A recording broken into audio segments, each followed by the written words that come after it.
Hey everyone, and welcome back to the channel.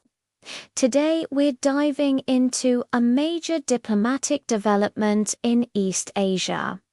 South Korean President Lee Jae-myung has made it clear that Seoul will not be taking sides in the recent verbal clash between Japan and China over Taiwan.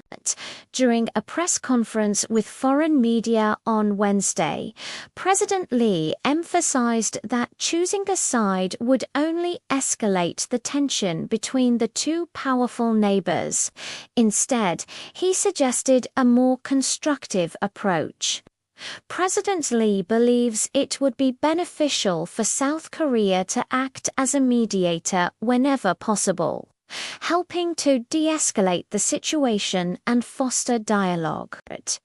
This whole issue flared up after Japanese Prime Minister Sanae Takaichi made some strong comments in Parliament.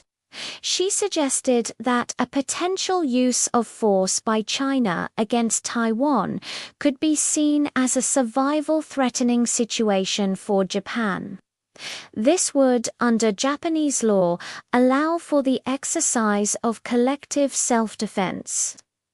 As you can imagine, this remark did not sit well with Beijing. China, which views Taiwan as a part of its territory, was quick to express its anger.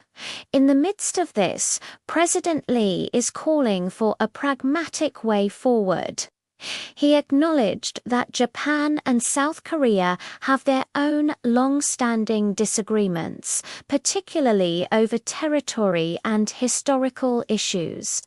However, he expressed a strong hope that the two nations can focus on cooperation for mutual benefit. The idea is to tackle these unresolved problems gradually through consistent discussion and diplomacy. To that end, President Lee showed his enthusiasm for reviving shuttle diplomacy. This means resuming the tradition of leaders from both South Korea and Japan making regular visits to each other's countries, a practice that has been on hold for some time. This press conference was a significant event, held to mark 1 year since former President Yoon Suk-yeol's controversial declaration of emergency martial law. It was also a notable moment for President Lee himself, as it was his first ever press briefing held exclusively for the foreign press since he took office back in June. It signals a clear intention to communicate South Korea's foreign policy directly to the international community. So, what does this mean for the region?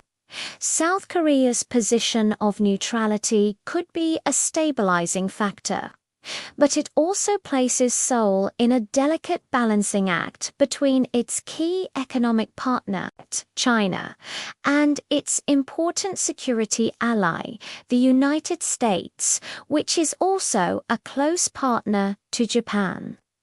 We'll be watching closely to see how this strategy unfolds and whether South Korea can successfully navigate these turbulent diplomatic waters. Thanks for watching, and don't forget to like, subscribe, and hit that notification bell for more updates on global affairs. See you in the next video.